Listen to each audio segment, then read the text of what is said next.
बिस्मिल्लाहिर्रहमानिर्रहीम। अस्सलामुअलैकुम। कैसे हैं सब दोस्त? उम्मीद करता हूँ ठीक ठाक होंगे, खैरियत से होंगे। दोस्तों आज की वीडियो डायटसो गाड़ी हाई जेट 660 सीसी इसके टैपर एडजस्टिंग के ऊपर है।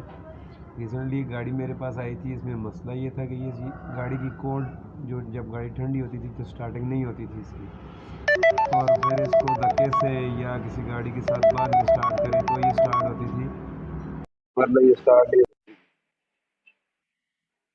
हाँ जी भाट साहब। गरज ये कि गाड़ी जो है वो सेल्फ से चाबी के साथ स्टार्ट नहीं हो रही थी। फिर इसको जब आई है मैंने चेक किया तो उसके टैपर जो है वो इनलेट वाले 4 टैपर टायर थे। फिर मैंने उसको खोला है तो उसको एडजस्ट किया है। आज की वीडियो इसके ऊपर है। सबसे पहले ये बता दूं कि अगर डायटसो आई जेट के टैपर आप एडजस्ट करना चाहते हैं तो उसके टैपर को एडजस्ट करने के लिए आपको इसकी टाइमिंग खोलनी पड़ेगी, फिर ऊपर से इसकी केमें दोनों खोलनी पड़ेंगी, और टाइमिंग खोलने के लिए आपको चैम्बर भी खोलना पड़ेगा। ये देखिए चैम्बर भी इसका खुला हुआ है। तो टाइमिंग खोलने के बाद केमें खोलने के बाद नीचे से इसके टाइमिंग वाले कैप निकाल के और उसको पहले से चेक कर लेना है कि टैपर कितना टाइट है, उतना उसको ग्राइंड करवा के और एज़ इट इज़ वापस फिट कर देना है। मैंने इस गाड़ी के साथ यही किया है। गाड़ी बिल्कुल सही हो गई थी, ये बांध गई, ये धक्के से स्टार्ट हो रही थी, लेकिन उसके काम होने के बाद ये हाफ सेल्फ जो है गाड़ी ले रही थी। बिल्कुल स्टार्टिंग का मसला गाड़ी का हल हो गया था। गाड़ी के तीनों पिस्टनों का कंप्रेशर लो था, जिसकी वजह जो है इसके इनलेट के 4 टैपर जो है इसमें वो जाम थे बिल्कुल।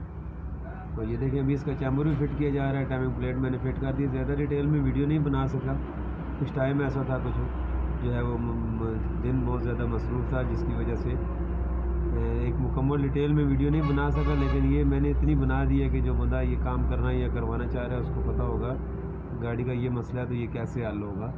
वीडियो बनाने का असल मकसद भी यही था।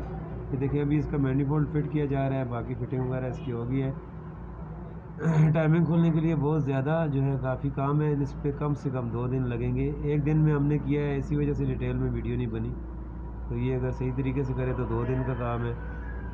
टैपर इसके मैनीफोल्ड के तकरीबन 20 mm जो है वो ग्राइंड किए थे मैंने। एक पिस्टन के दोनों टायर थे, एक पिस्टन का एक और तीसरे पिस्टन का भी एक टैपर टायर था। ये 660 सीसी गाड़ी है। इसमें अक्सर लोग जो है इस पर रेस नहीं लेते, इंजन चेंज कर देते हैं। ये भी हमारा जो मूड था इंजन चेंज करने का था, क्योंकि जब भी टैपर टाइट हो जाते हैं तो उसका मतलब है आपके वाल घिस गए हैं, घिस के वो कमज़ोर हो गए, ख़त्म हो गए हैं, जिसकी वजह से टैपर आपका टाइट हुआ है। तो सही काम ये होता है कि इसका इंजन खोल के इसको ओवरऑल किया जाए, इसमें रिंग पिस्टन वाल वगैरह हर चीज़ चेंज की जाए। लेकिन अगर आप उसको आर्जी तौर चलाना चाहते हैं कुछ टाइम और मज़ीद इंजन को, तो उसके लिए ये एक अल्टरनेट हाल है जो मैंने बताया है। काफ़ी मुश्किल काम है और बड़ी जॉब है। इसको करने के लिए बहुत ज़्यादा एहतियात की ज़रूरत है, और क्लीनिंग जो हर दफ़ा मैं बताता हूँ बहुत ज़्यादा इसके लिए ज़रूरी है। प्लस एहतियात बहुत ज़्यादा ज़रूरी है, क्योंकि इसका इंजन तकरीबन सारा ही खुल गया था, एक पिस्टन और हेड को छोड़ के बाकी सारा इंजन इसका खोलना पड़ता है सारे काम के लिए। तो ये काफ़ी मेजर जॉब है।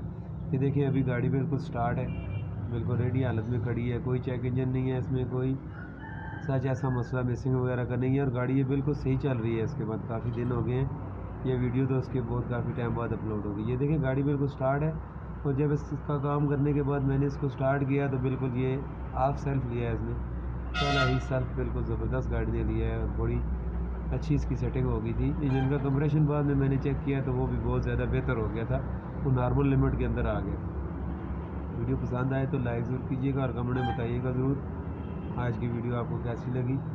दुआ में याद रखिएगा। अल्लाह हाफ़िज़। ये अमान।